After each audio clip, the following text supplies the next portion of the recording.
Well, I think when you're talking about, toddlers and our youngest group of children, they really don't necessarily need to know anything about it at all unless they see or are exposed to people asking questions and have questions of their own.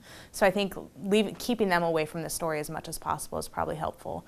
Once you start getting into kids who are in young elementary school, preschool age, who will be hearing about it maybe from peers or from teachers or from the adults in their lives, again, thinking about sort of developmentally where they are, what they can handle, they need reassurance. They need to know that they're safe and that they're secure and that they've got adults who care about them and are going to keep them safe and that this sort of thing is not going to happen to them.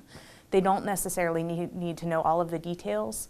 And some of the images that may be on the news might be disturbing to them. Again, they'll respond to it probably a little bit differently than adults or adolescents even might. So trying to minimize their exposure to sort of the graphic representations of what happened, certainly answer their questions openly and honestly while remembering that really what they're after is again, that sort of safety and reassurance that they're okay. You also might see with that group of children some clinginess or grumpiness. Again, they don't necessarily have the words to express some of the emotions that they might be feeling, so parents being aware of those sorts of changes, and if there's something that seems a little bit more drastic, really just kind of paying attention to that as a sign that their child might have something that they need to talk about or process, and that they might ask questions, the same questions over and over again as they try to wrap their heads around it.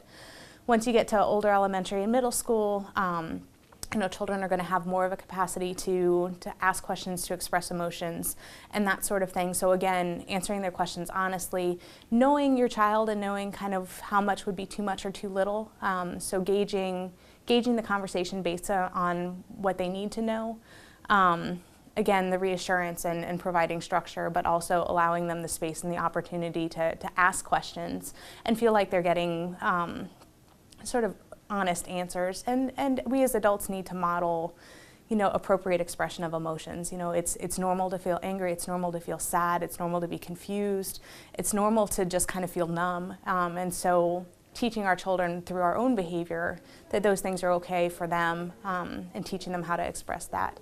Once you get to adolescence, late middle and high school age, again, their capacity to understand, to wrap their minds around, to understand the emotions they're feeling is, again, greater. They have greater capacity to have conversations about that, to try to figure out what they might do in order to keep themselves safe or others safe. Again, helping them process their feelings around it. What are they hearing at school? What are they hearing from peers? What sort of questions might they have? And really talking about some of the safety aspects and when to know that somebody that they know might be in trouble or need help. So even integrating some conversations about mental health in there would probably be helpful with this age group as well. So again, as parents, knowing your child and knowing what they can handle. And also knowing that we as adults may be glued to wanting to know every single detail, but our kids may not need that, especially on the younger end.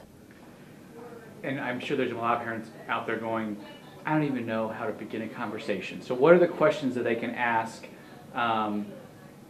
judging on the knowledge they have of their own kids? Well, absolutely. I think that some of it is, if you absolutely have no idea kind of where to start, and then saying, have you heard about this?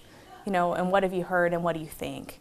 And again, that's something that I think can help parents maybe gauge, no matter what age their child is, sort of where they are as far as their own awareness of this tragedy in Connecticut, and where they might need to go as parents. If you see your child, again, no matter what their age, sort of exhibiting behaviors that are atypical, if you're seeing, a rise in nightmares or changes in eating or sleeping habits, or they seem a little bit more distressed than normal, then again, maybe using that as an open door to say, hey, it seems like you're troubled by something. Is there something going on? Let's talk about that, and using that as a prompt. Again, asking what they might have heard and helping their child, kind of drawing them out and seeing what they know, seeing what their fears may be, seeing what their responses are. Will some parents, do you think, be surprised that something this far away can affect their 5-year-old at home? I mean, is that something that you think a lot of parents don't even know about? Well, you know, if you think about how much it's affected all of the adults in the greater Lafayette area, you know, I think that it's reasonable to anticipate that this will impact our kids as well, maybe in different ways than we expect. So some kids may not be impacted at all, or may not show any signs of distress, and that's fabulous for them. Others may be really super worried about either their own safety or the safety of loved ones. You know, if they've got siblings who are off in college or in a different school, then there may be even kind of an anxiety about the safety of those other people who are cared for. So again, just sort of noticing your child's responses and accepting that, you know, it may affect them in ways that you might not anticipate, but at the same time, you see how much it's in the news and how much the adults in their lives are probably responding to it on both a gut and kind of cognitive level. Then I think it would be normal to anticipate that our children would potentially be impacted as well.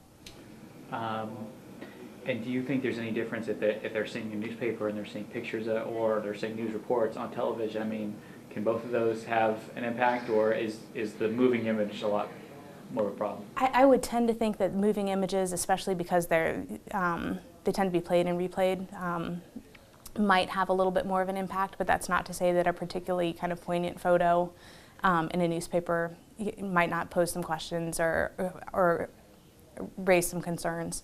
And that's not to say that we need to totally shield our children from everything, but just kind of, again, being aware of what they're seeing and how it might impact them.